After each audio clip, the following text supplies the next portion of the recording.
We are building a new way. We are building a new way.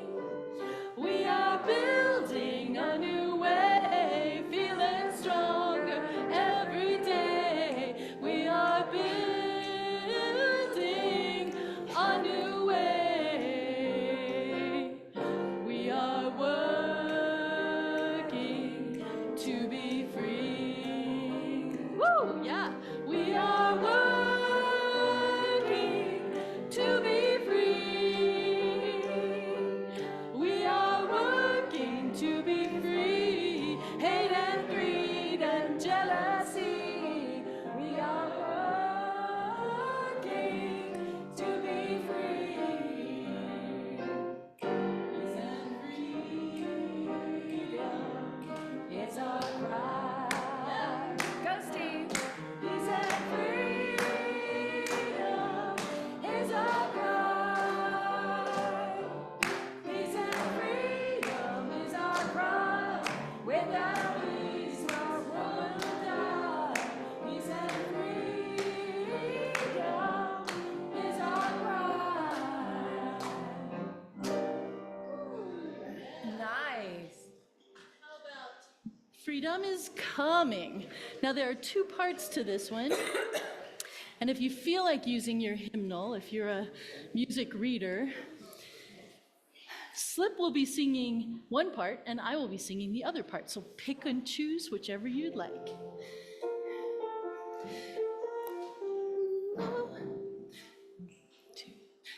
Oh, freedom, oh, freedom, oh, freedom, freedom is coming. Oh, freedom, oh, freedom, oh, freedom, freedom is coming. Oh, freedom, freedom is coming. Freedom is coming. Freedom is coming. Oh, yes, I know. Freedom is coming. Freedom is coming. Freedom is coming. Oh, yes, I know. Oh, yes, I know. Oh, yes, I know. Oh, yes, I know. Oh, yes, I know. Oh, yes, I know. Oh, yes, I know. Oh, yes, I know. Oh, yes, I know. Oh, yes, I know. Freedom is coming. Freedom is coming. Freedom is coming. Oh, yes, I know. Freedom is coming. Freedom is coming. Freedom is coming. Oh, yes, I know. Thank you. Okay. Do you have a tissue? Sure. Oh, wait, I want my pocket. Yeah. I just start getting so sweaty. Thanks. Good morning and welcome to the Namaqua Unitarian Universalist congregation. We are glad you are here. I'm Tam Paquette, your worship associate today. This is a come as you are congregation and you are welcome here, just as you are. We extend a special welcome to any visitors and newcomers that would like to stay connected with us. We would love to stay connected with you, so please sign up for any of our communications at the main entrance and we promise we won't spam you. Here at Namaqua, we foster a beloved community that celebrates diversity, strives for peace and justice, and acts mindfully for the good of the planet. We inspire and are inspired by our spiritual growth through a free and loving search for truth and meaning. We honor the ground that we walk upon, and we acknowledge this land as the traditional lands of the Arapaho, Cheyenne, and Ute peoples and nations. We recognize and we honor the indigenous peoples as the original stewards of this land, and we vow to reconcile those deep wounds that still shape our world today. And for our announcements, today at 11:15, Dana's gonna do a getting to know you. Oh, yay! A welcome gathering for newcomers who want to learn more about Namaqua and the Unitarian Universalism. Please feel free to bring your questions. Tuesday at either 11:30 in the morning or 6:30 in the evening, in person or in Zoom, Reverend Dana is offering Hope Portal. It's a class on hope based on an offering by Krista Tippett of the On Being radio show. It's already started. Don't worry. You are still welcome to join in. Please send an email to Reverend Dana or just show up. Wednesday from 6 to 8 p.m., the Social Justice Ministry meets in Parker Hall, and on Friday from 4 to 7, they volunteer at the Loveland Community Kitchen, where Namaqua shares our values with the community. Please contact Sue Matthews to join in with the fun. And next Sunday, our topic is diversity, equity, inclusion. Woke is wonderful! All of us have felt disconnected from our community at one time or another, but remembering those feelings and recognizing the lessons within them, they allow us to be more empathetic and compassionate to others while living our values. Please join Worship Associate Alan Van Nest and me as we explore enriching our lives with the principles of DEI. And always, big love, and thanks to everyone who made today's service possible. And we'll see y'all at Coffee Hour in Parker Hall after the service.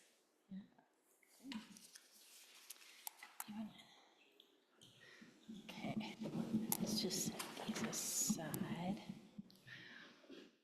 Well, good morning, everyone. I'm Reverend Dana. I use she, her pronouns. I want to mention that it's the membership committee that's actually doing the getting to know you, but I'll stop by and say hello. And welcome to all of our new visitors and newcomers today. It's so wonderful to have you here. Thanks for joining us. So it just so happened that on May 25th, 2025 was the 200th anniversary, I almost said 200th anniversary of the chartering of the American Unitarian Association, one of the founding organizations that makes up today's Unitarian Universalist Association. So today we are celebrating that anniversary by telling a few stories of those early years. You know, you might remember way back in the early 1800s. Yeah, okay. William Ellery Channing is often called the father of Unitarianism. So for our opening, we share these words written by him. His language may seem a bit odd and outdated, but it was radically new at the time. So we invite you to read out loud the words in italics with us if you choose. I think I also put them in yellow.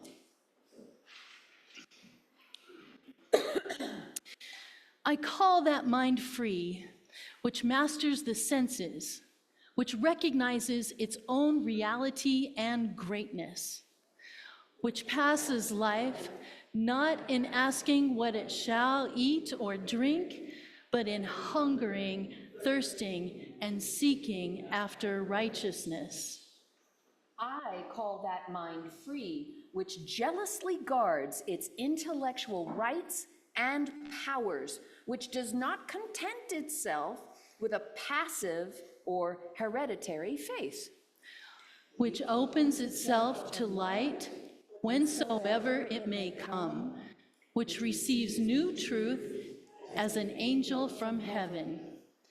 I call that mind free, which is not passively framed by outward circumstances and is not the creature of accidental impulse, which discovers everywhere the radiant signatures of the infinite spirit, and in them finds help to its own spiritual enlargement.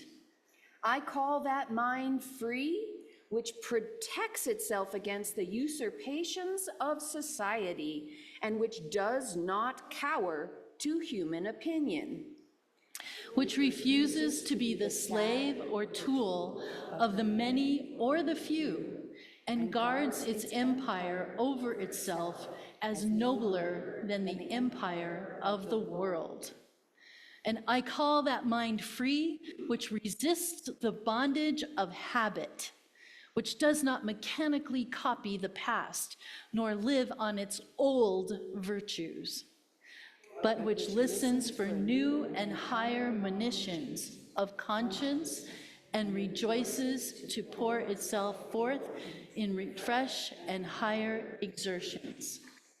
I call that mind free, which sets no bounds to its love, which wherever they are seen, delights in virtue and sympathizes with suffering.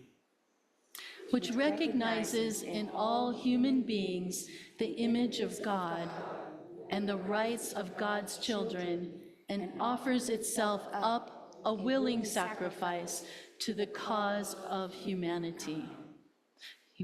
I call that mind free, which has cast off all fear, but that of wrongdoing, and which no menace or peril can enthrall, which is calm in the midst of tumults and possesses itself, though all be lost. Oh, quite a mouthful.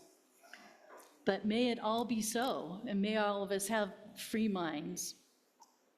Please join us with your free mind in saying our affirmation. Love is the spirit of this congregation, and service its call. This is our great covenant, to dwell together in peace, to seek the truth in love, and to help one another. I invite you to turn and greet those around you and share that spirit of love. Thank you.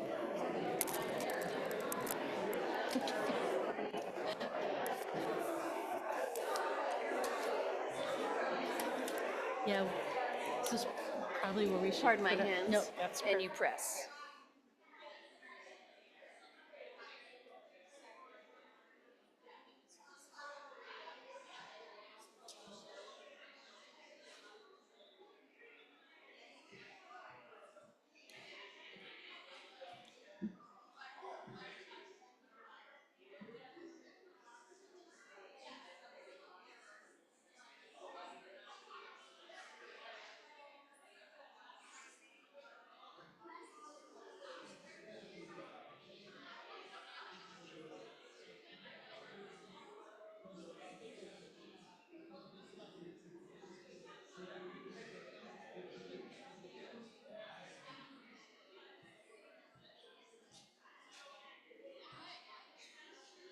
Let's do some singing.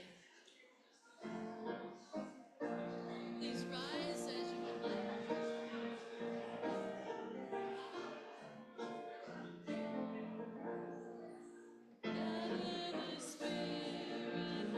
Is the power, our separate fires will kindle one flame.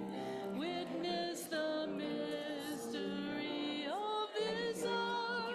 Our trials in this light appear all the same. Gather in peace, gather in thanks, gather in sympathy now and then. Gather in hope, compassion, and strength. Gather to celebrate once again. Gather the Spirit growing in all.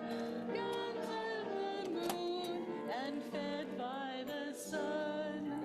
Witness the spring and summer to fall. The chorus of life resounding as one. Gather in peace, gather in thanks, gather in sympathy now and then. Gather in hope, compassion, and strength. Gather to celebrate once again. That's great. Thank you. We took a verse out this time. Yep, that's right. It's such a great tune, it just wants to keep going. Let's scooch it over just a little bit here. Here we go. So now is that wonderful time in our service where we do a story for all ages. And if you, of any age, consider yourself to be a child, I invite you to come forward. And actually today, we have a whole skit for you, so you might want to sit in this special pew that we've reserved just for you. So come on up. Good morning, you guys. Thanks for being here. Come on up, you guys. Yeah. Come on up. This is going to be fun. You get front row seats. Anyone else want front row seats out there? Okay.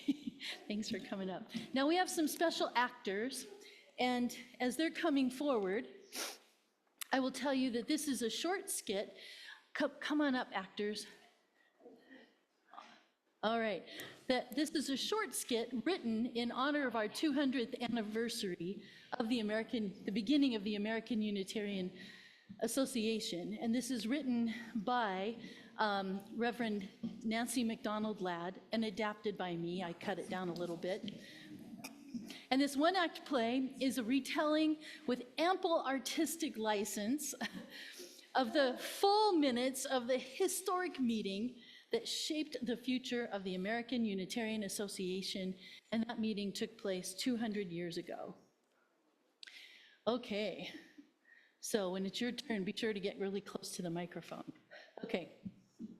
So, 44 men, I thought it would be fun to have women up here today.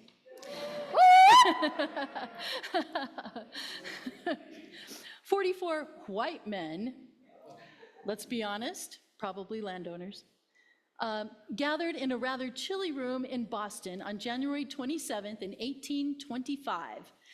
They had been charged to discuss the practicality and expediency of forming a Unitarian convention or association to consist of clergymen, laymen, to meet annually or more often. The vibes resembled the average congregational meeting. Some of the men had not yet had lunch, and many were wondering, how long is this gonna take? Yes, so, as your parliamentarian, having duly chosen a moderator and a secretary, this meeting is called to order. It is desirable and expedient, resolution the first. It is desirable and expedient that provision should now be made for the future meetings of the Unitarian and liberal Christians generally. Resolution the second, that a committee consisting of 9 members be appointed to consider with what degree of frequency such shall be held and to form a plan upon which they shall be conducted. This is really what it says. Okay, to report to this body at an adjourning meeting. And then we sort of half-heartedly vote yes. You can vote along with this if you feel like it. Okay. The motion having been made and seconded, discussion may commence. While some have professed that Unitarianism is to be propagated slowly and silently without organization, I have heard that both the Quakers and the Methodists have formed organizational structures to promote their respective faiths. Having done so, it seems that neither the Quakers nor the Methodists have fallen entirely into the abyss. Unless united in some way, we Unitarians fail to protect institutions and organizations like NPR, theological schools, including the one that writes my paycheck. Basically, we need to get it together. As to the subject of association, let it be known that I prefer to call it a convention. You know that the naming of things is difficult and important, and also it is my professed opinion that the purpose of such a convention should be the actual propagation of our actual religious views, which cannot be done, as they say, slowly and silently. As an esteemed member of the Massachusetts Supreme Court, you may have heard of me. I am opposed to all of this tomfoolery and believe it is not becoming nor in any way helpful for Unitarians to band together in an association, a convention, or any other kind of party planning committee. Nay. Indeed, the entire enterprise of founding any such organization is dangerous to all of Unitarianism and to me personally. And I suspect, though I have not asked, that if you polled the 75 rural parishes in the interior of the state, pretty much everyone would agree with me. I have heard from unnamed persons that they really don't like this idea. But I have it on good authority. People are talking. No, I will not tell you their names. That's what anonymous means. I suspect that the founding of an association would just give people a distant object of opposition, causing them to spend all of their time fighting about issues far away from the concern of local parishes. But sirs, I was just trying to get a word in edgewise to say that the distant parishes have in fact been polled, and while not uniformly in agreement, have weighed in with their general approval. So maybe all of that anonymous feedback wasn't really helpful, good sirs. And I'm sorry, good sirs, but I'm right, good sirs, and I'll sit down now. I believe this measure to be both expedient and wise. Unitarians have not done as much as they should for benevolent purposes, and an association or convention, whatever, would allow us all greater use of our communities. Also, I move that this discussion be adjourned so that everyone can go eat. The motion to adjourn did not receive a second, so the discussion continued. One must assume that Mr. Bond remained hungry. A letter from a certain Mr. Willard was read approving the proposal, and a Mr. Dwight of Springfield said his friend Mr. Howard favored the object, as did he. A letter cautioning prudence from the governance of Massachusetts was read into the assembly. Well, like Mr. Bond, I am in fact a bit peckish myself. Perhaps adjournment is not such a bad idea. I move that a committee be appointed to invite a larger number of gentlemen into this conversation, and all of us here gathered take this up over a light lunch. This motion was seconded and passed. Membership of that committee was set to 9 members. Those 9 members were selected and the meeting was adjourned. Presumably, lunch was obtained. As if these events were not thrilling enough, the really interesting part came sometime after the minutes were concluded. Are you ready for the twist ending? The committee spent so much time planning for it, but it never met. It never met. Anybody know what that's like? You plan and plan and then it just fizzles. Those 9 appointed gentlemen never came together. After all that, nothing happened. The subject was deemed too hot to handle. Those early radical Unitarians were too hot to handle.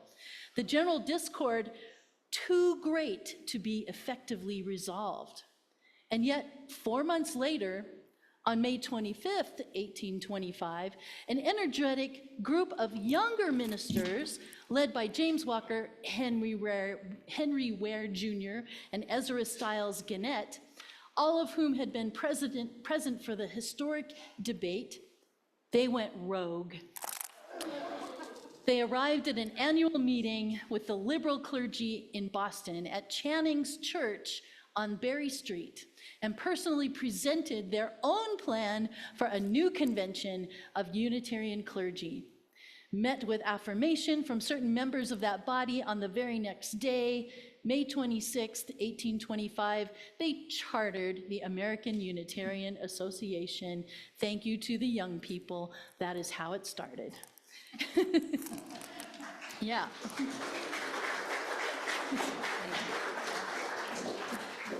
So this goes to show that we are not alone. Thank you, actors, by the way. Thank you very much. This goes to show that we are not alone in our stumbling efforts towards liberal and liberatory faith. They were not so perfect either. Their struggles are our struggles. Their story is our story. Their imperfect past is a part of our evolving future. In our own imperfection and limitation, whether every meeting we plan ever happens or not,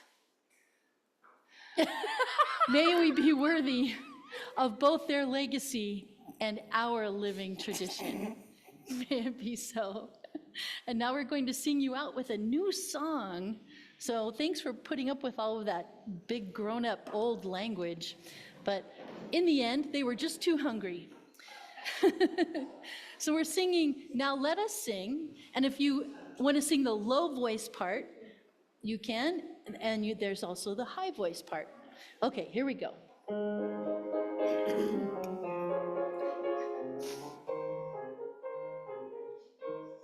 Now let us sing. Sing to the power of the love within. Sing to the power of the love within. Lift up your voice, be not afraid. Sing to the power of the love within. Thank you. Good. Thank you. Okay.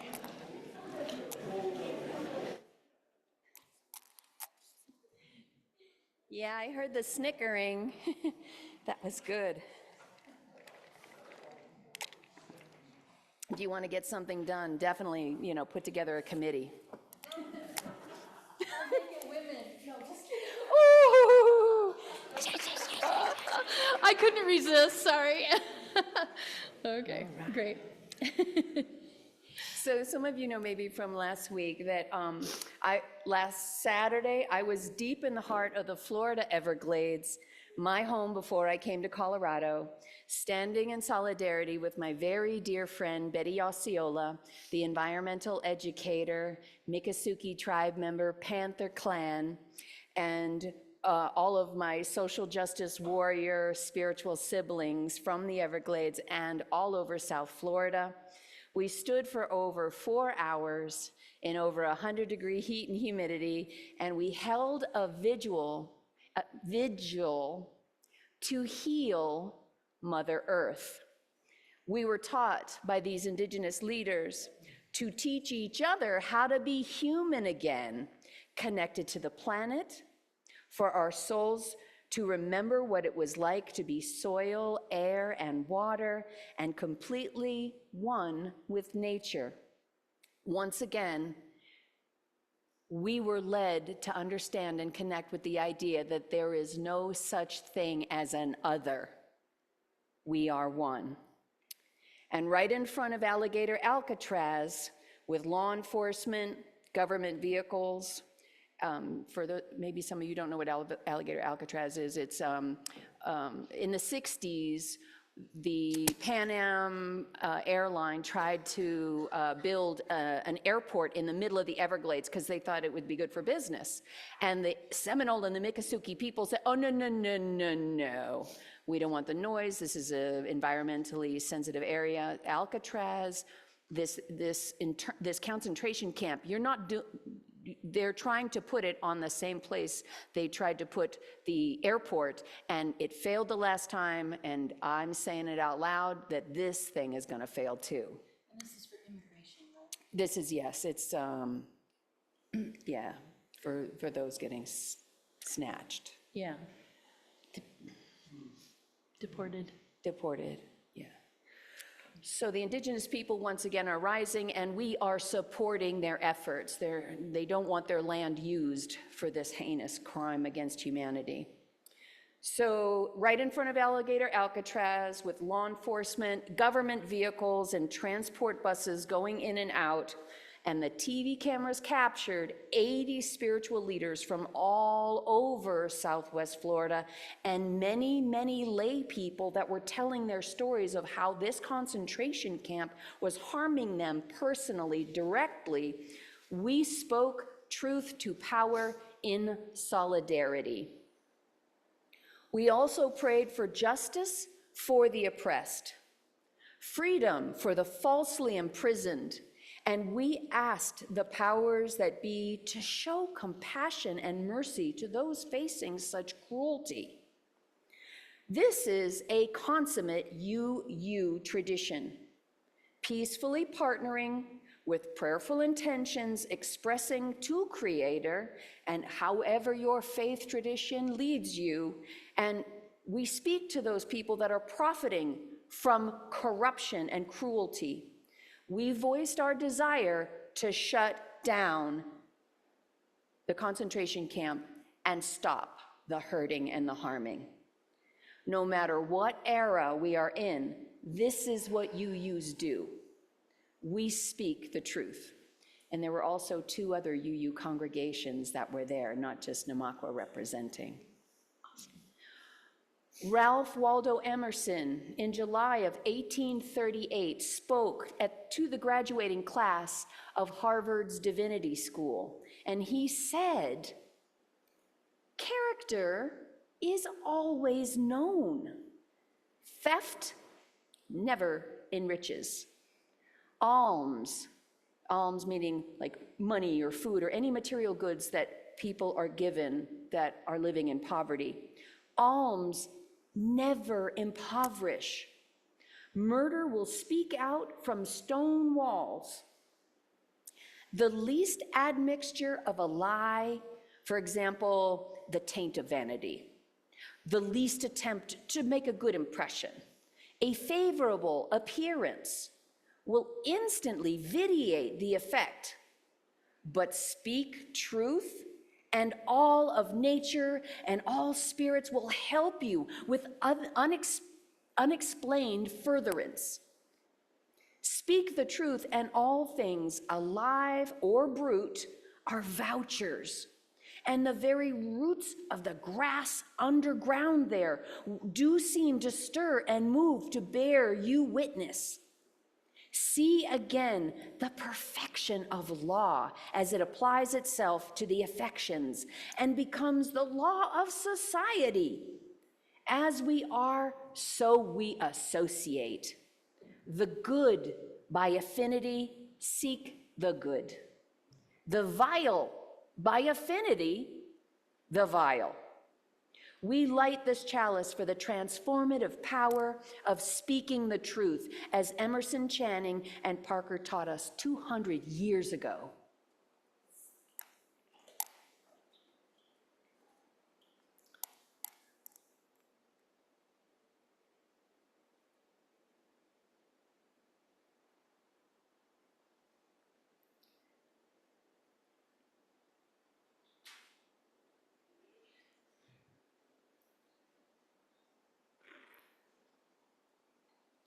Great. Thank you, Tam. Well, when those white guys got going, they got a lot of work done. They made a huge change in the world. And we support other organizations nowadays that are also making changes in the world. So with your donation this week, a part of your donation goes to supporting the landing at the Matthews House, which provides a safe space for challenged youth, offering the resources and support needed to break free from cycles of poverty and abuse and move towards independence. So please support the great work of the landing to provide safe shelter to Loveland's youth who are housing insecure. Thank you for supporting this great organization.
Thank you, Slip.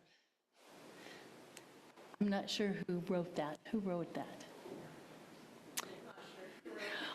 I'm not sure either.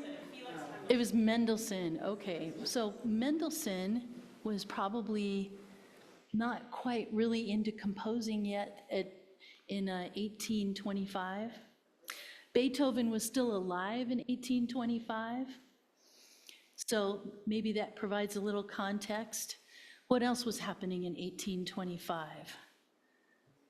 You were happening in 1825? No, you were not happening. A meeting, right, right. So from an article in the UU World magazine written by Elaine McCardle, she talks about William Ellery Channing's Unitarian Christianity sermon as a mic drop of its time. On May 5th, 1819, it was a much anticipated sermon at the new liberal church in Baltimore, Maryland, that was just built.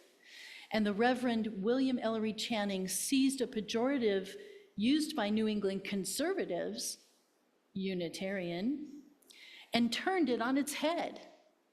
His sermon, Unitarian Christianity, claimed the word and named the liberal faith that rejected the commanding Trinitarian God of Calvinism in favor of an understanding of Jesus as human, not God, among other radical and ultimately deeply influential ideas.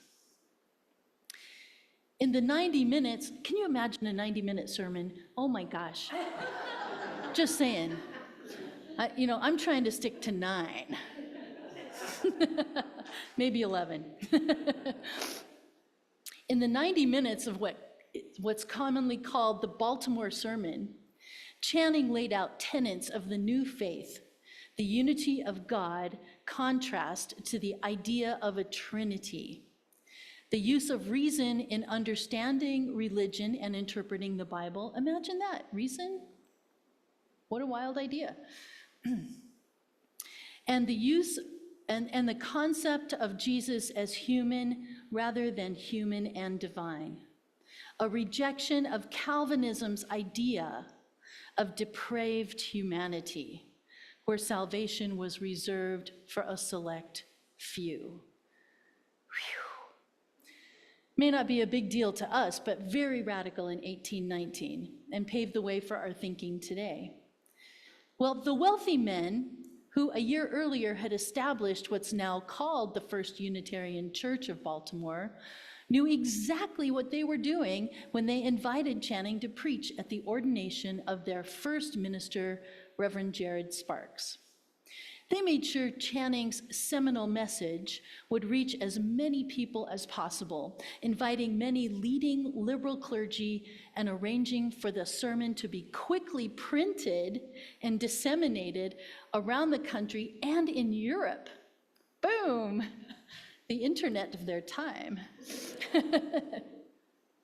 It was known that this would be a major moment, and the news spread fast. On Channing's journey from Boston to Baltimore, he stopped by New York City, where he spoke to a small crowd gathered in a drawing room of a home. Only a month later, when he was again stopping by New York on his way back, crowds were so large, a hall in a medical school was rented, and Channing filled it 3 times. Yikes. Wow. His sermon was influential in Great Britain, Transylvania, and India. And 60 years later, led to the formation of the American Unitarian Association. Now that's a sermon. Whoa, what impact. Professor Kirk sees a through line from Channing's early preaching right up to the latest expressions of Unitarian Universalist values.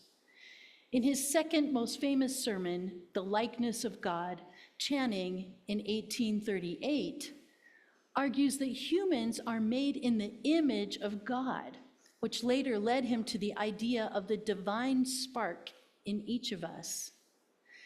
Kirk explains that Later leads us to the inherent worth and dignity of everyone, one of the 7 principles of the Unitarian Universalism that was adopted in 1984, which in turn leads us to love at the center, which is a core tenet of the Statement of UU Values adopted at General Assembly in 2024. Love at the center has its roots back in this sermon with William Ellery Channing. Not just this sermon, other sermons as well. Moreover, she adds, Channing's talk about humanity's potential, instead of depravity, I don't see any depraved people out here. I really don't. I'm just saying, sorry. Could be interpreted as love, just not expressed in the same way. And to celebrate reason, which she says has its own problematic edges, is to have faith in human beings' ability to study Scripture for themselves and to find their way to meaning, which remains a key aspect of Unitarian Universalism today. End quote, without all of my little interjections. In 1820, Channing began hosting meetings of the liberal clergy at his church on Berry Street in Boston. There was a featured speaker each time, and this became known as the annual Berry Street Address. And this actually is the longest annual conference in the history of the United States. And we, to this day, have the Berry Street Address when we have General Assembly, when the clergy all gathered together. Liberal clergy widely embraced Channing's theological ideas and perspectives, and embraced the once pejorative Unitarian label. And this led to the formation of the American Unitarian Association.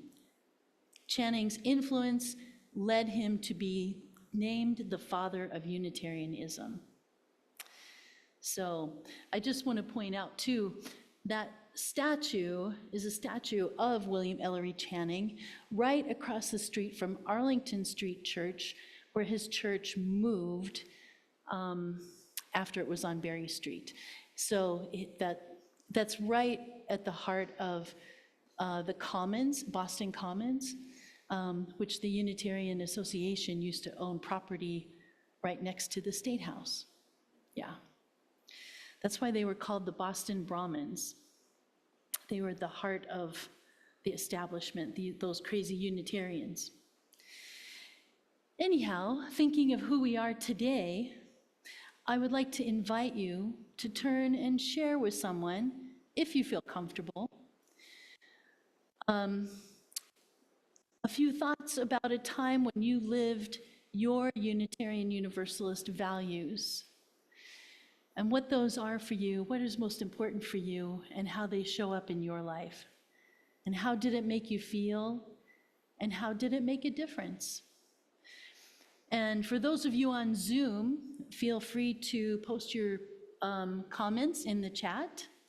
And if anybody is not comfortable talking with those around you, feel free to just cross your arms over yourself and give yourself a nice hug as a message that you want to keep to yourself today. That's perfectly fine. So these questions are up here. And after we take a few minutes to do this, we'll just take a few comments to kind of hear from the room. Okay.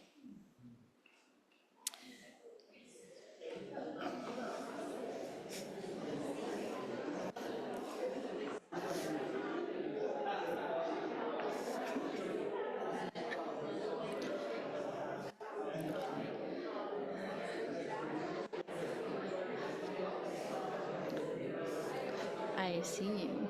I see you.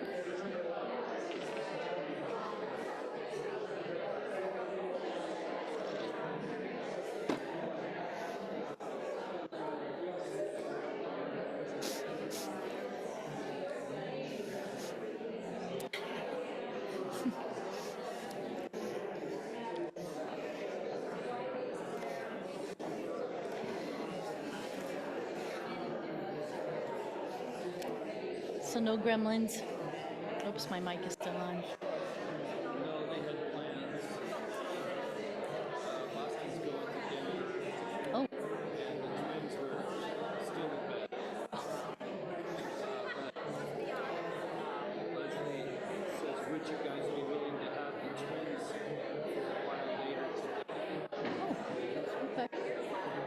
so. Yeah. Okay.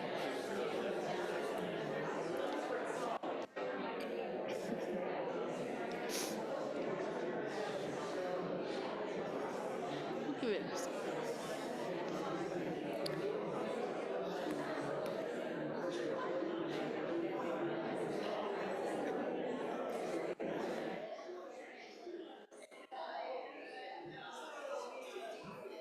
Hello. Thanks for being here. Thanks for being here. Thanks for having me. Absolutely.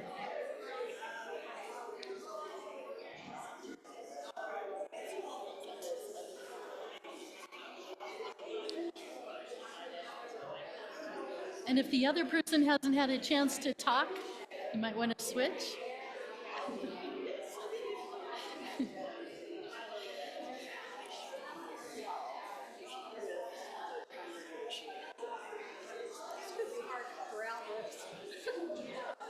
I'll get him.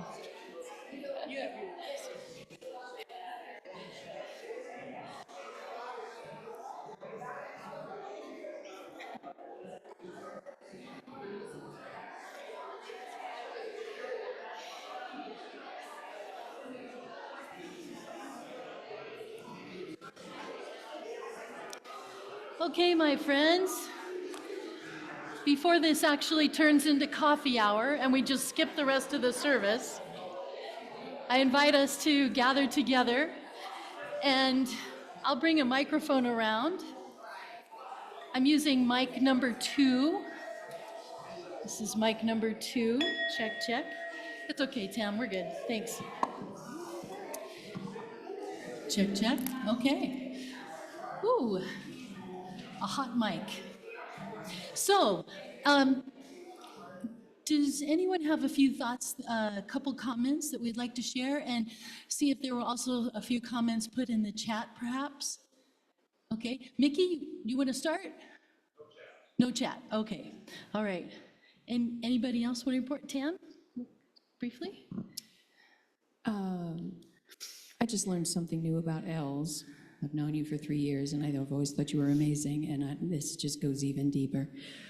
She was a psychologist, and her life in service of those that are in pain, to give them hope and to help them sort out, you know, where the hurt was and how to get better and how to get better to those around. It's what a divine way of living your values. Beautiful, thank you. Others? Other thoughts that came up? Well, y'all were talking a lot, I have to say. I mean, you can't tell me you didn't have any thoughts.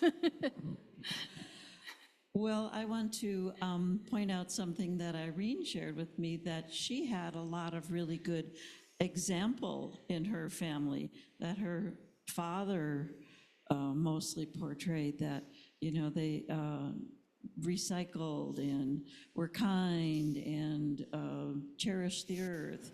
And my experience with my father was the opposite, that I went away from the teachings I grew up with and found Unitarian Universalism. So it, you know, your path is laid out for you eventually. Yeah, very good. Very good, thank you. How about all those folks, all of you that have been showing up for protests lately for the past? Raise your hand if you've been to protests recently.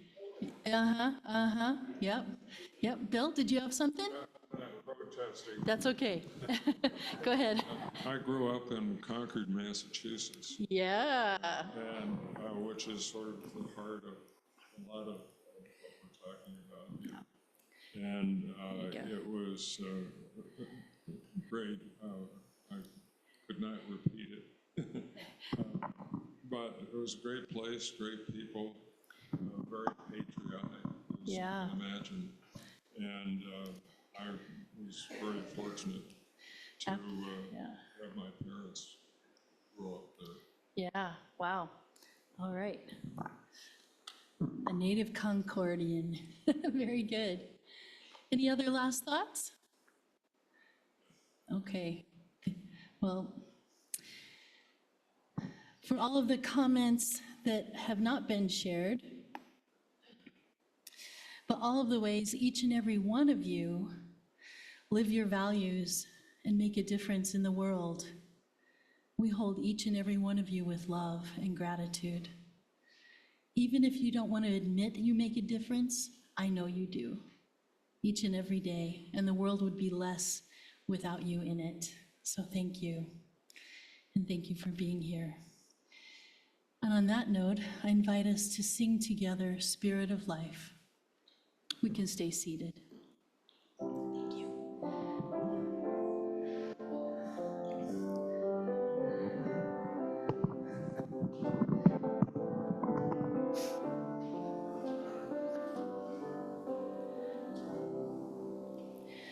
Spirit of life, come unto me. Sing in my heart all the stirrings of compassion. Blow in the wind, rise in the sea, move in the hand, giving life the shape of justice. Roots hold me close, wings set me free. Spirit of life, come to me, all to me.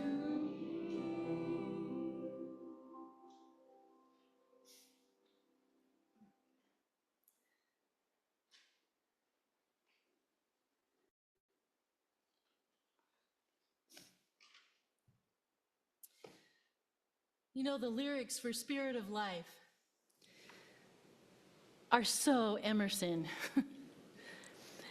If you were able to follow along with Emerson's quote that Tam shared with us earlier, Emerson's all about tuning into nature and tuning in to the goodness of life and of life that's all around us.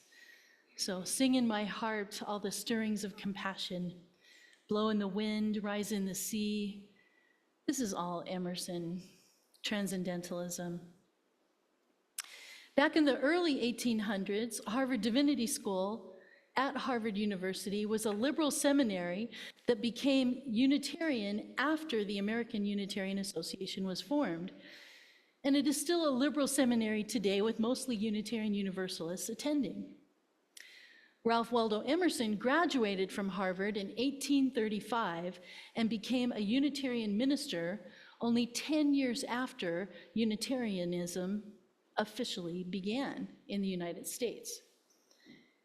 So in 1838, the graduating seniors at Harvard Divinity School asked Emerson to give the graduating address. This famously became known as his Divinity School Address, which, quoting an article in the UU World written by Richard Higgins, says, would become one of his best-known major statements.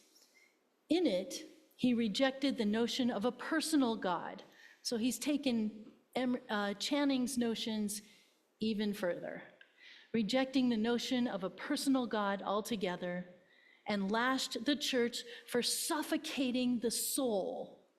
Whew, that's harsh. Through empty forms and lifeless preaching. I'm glad I wasn't the one preaching. His address electrified some of the younger ministers, including Theodore Parker, who we will talk about next.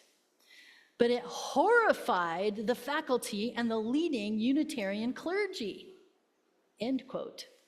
This probably included William Ellery Channing, who thought Emerson and the young transcendentalists were too radical. To quote from Emerson's famous Harvard Divinity Address, and he's hard to follow, I'll just admit he is. Historical Christianity has fallen into the error that corrupts all attempts to communicate religion. Well, that's pretty clear. As it appears to us, and as it has appeared for ages, it is not the doctrine of the soul, but an exaggeration of the personal, the positive, and the ritual. It has dwelt and it dwells with noxious exaggeration about the person of Jesus. Maybe I should say that again. It is not the doctrine of the soul, but an exaggeration of the personal positive. It dwells with noxious exaggeration about the person of Jesus. The soul knows no persons. It invites every man to expand to the full circle of the universe and will have no preferences but those of spontaneous love. Wonderful it is, the soul's power to charm and to command. It is mountain air. It is the embalmer of the world. It is myrrh and storax and chlorine and rosemary. It makes the sky and the hills sublime, and the silent song of the stars is it. By it, the universe made safe and habitable, not by science or power, the dawn of the sentiment of virtue of the heart gives and is the assurance that law is sovereign over all natures, and the worlds, time and space and eternity do seem to break out into joy. So, he goes on to say, this sentiment is divine and deifying. It is the beatitude of man. It makes him inimitable. Through it, the soul first knows itself. This thought dwelled always deepest in the minds of men in the devout and contemplative East, he goes on to say. Not alone in Palestine, where it reaches its purest expression, but in Egypt, in Persia, in India, and in China, end quote. As you can tell, Emerson was deeply influenced by newly translated sources from religions from around the world: Hinduism, Sufism, Buddhism, Islam. No wonder his words caused such an uproar in 1838. We thought Channing was radical. Good grief. In this new Unitarian denomination, they were still getting used to Channing's ideas, and as Emerson's ideas were actually from other cultures and realities. Eventually, Emerson became hugely popular, as you may know, and transcendentalism took off and became a huge part of Unitarianism. Sorry, not Universalist. He spoke to crowds in the thousands all over the United States and Europe throughout his lifetime. Again, according to Higgins, Emerson is now revered as the architect of American intellectual culture. So it's one thing to have Channing starting American Unitarianism, but Emerson is the architect of the American intellectual culture. Higgins explains, a factor in this shift was the influence of Theodore Parker, who preached Emerson's ideas and applied his view of religion as morality to the abolitionist movement in the years leading up to the Civil War. By the 1870s and 1880s, Unitarians began to see transcendentalism as a part of their heritage. And by the 1890s, Emerson had been fully reclaimed. So who was this guy, Theodore Parker? The greatest preacher you've probably never heard of. Dean Grodzins from the UU World magazine explains that Theodore Parker was perhaps the most influential American Unitarian minister who ever lived, even more so than Channing. He was one of the greatest American preachers, the leader with Ralph Waldo Emerson and Margaret Fuller of the Transcendentalist movement, and a major anti-slavery leader and theorist of democracy. His example inspired generations of radical activists, including us. Just 3 years after Emerson's Harvard Divinity School address, Parker shook the religious world with his own discourse on the transient and the permanent in Christianity. Grodzins explains that Parker, quote, denied the Bible had any miraculous authority and declared it full of myths. Okay. We're getting there, right? What made the strongest impression on Parker's audience, however, was his vehement denial of the factuality of biblical miracles and of the miraculous authority of both the Bible and Jesus. Whew. Evangelicals and even most Unitarians denounced Parker's as an infidel. But generations later, liberal religionists came to see him as a prophet. But he suffered, my friends. I'll tell you, he suffered. Women on the street with their children would go walk over to the other side of the street calling him mad and crazy.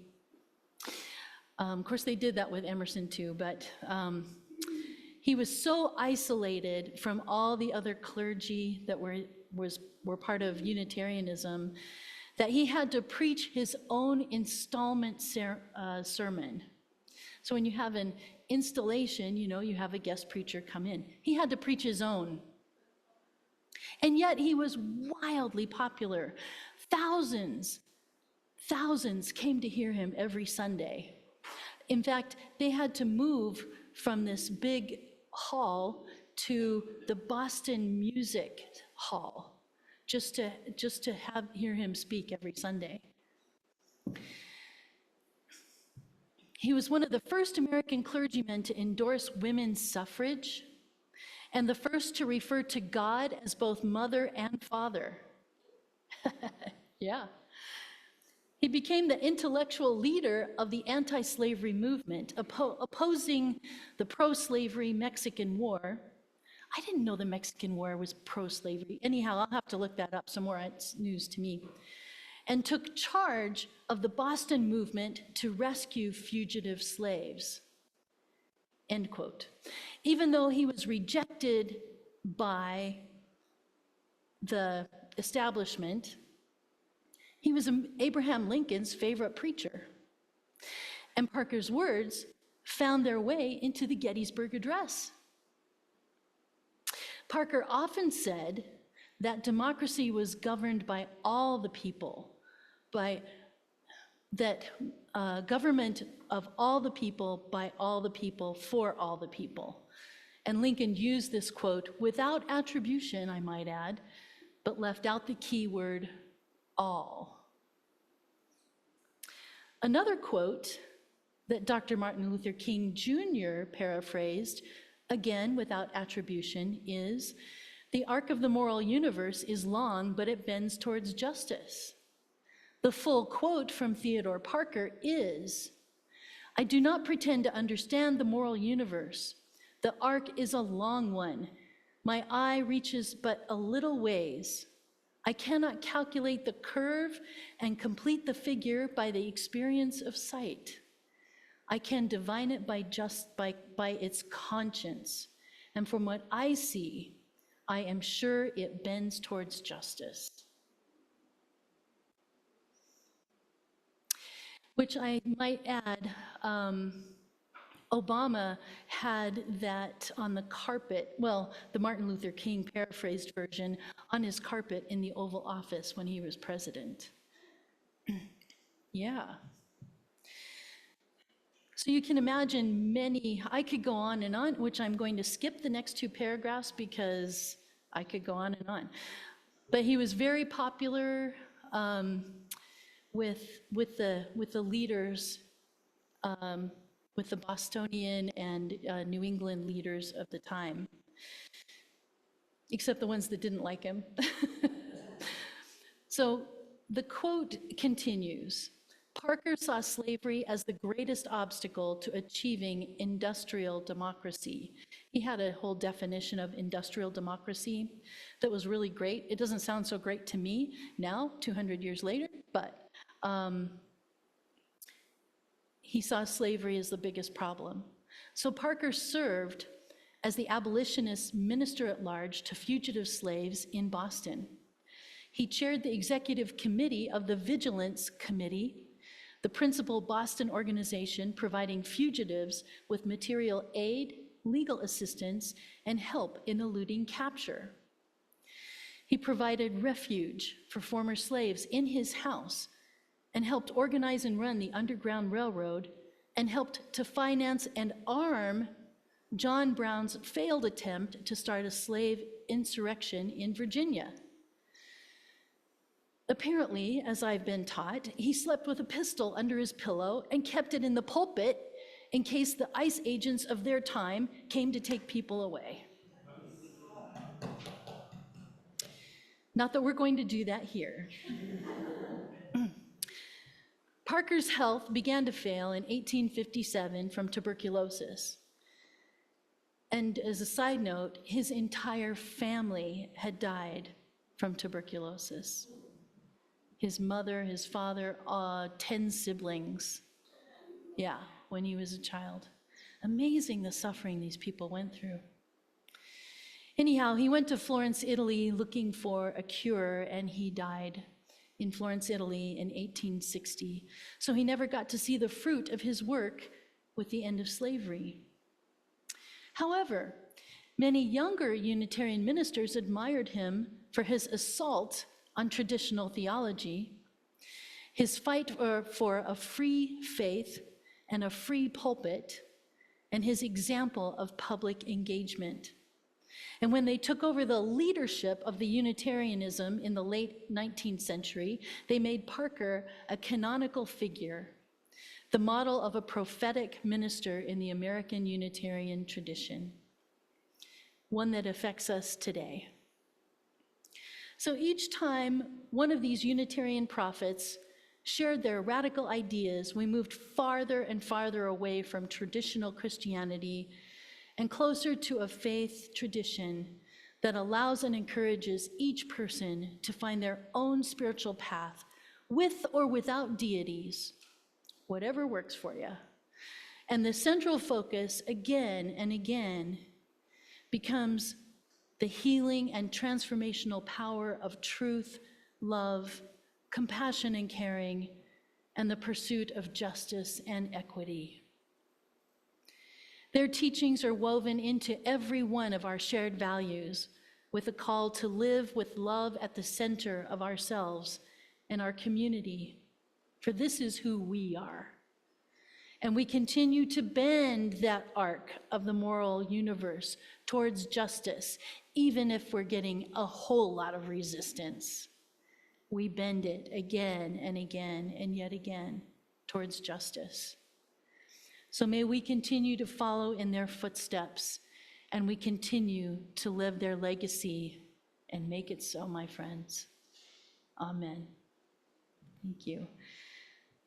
And with that in mind, I invite us to sing Answering the Call of Love. Please stand.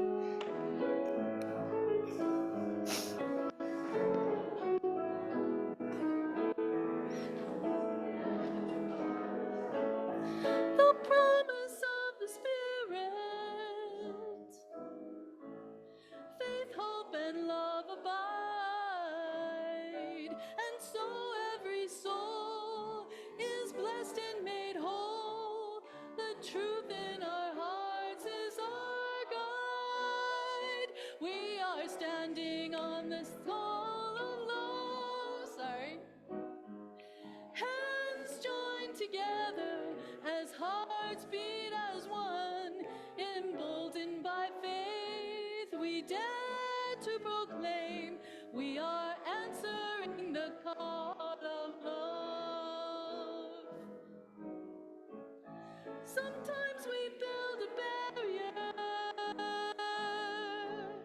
to keep love tightly bound, corrupted by fear.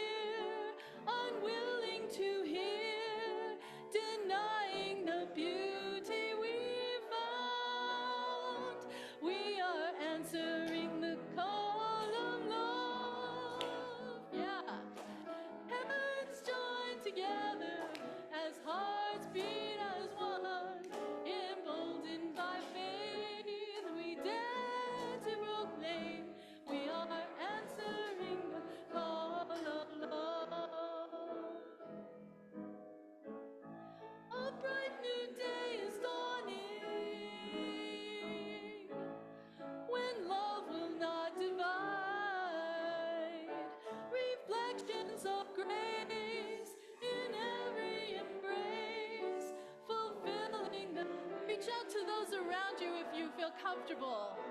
We are answering the call of love. Hands joined together as hearts beat as one, emboldened by faith. We dare to proclaim, get mem. We are answering the call of love. We are answering the call of love.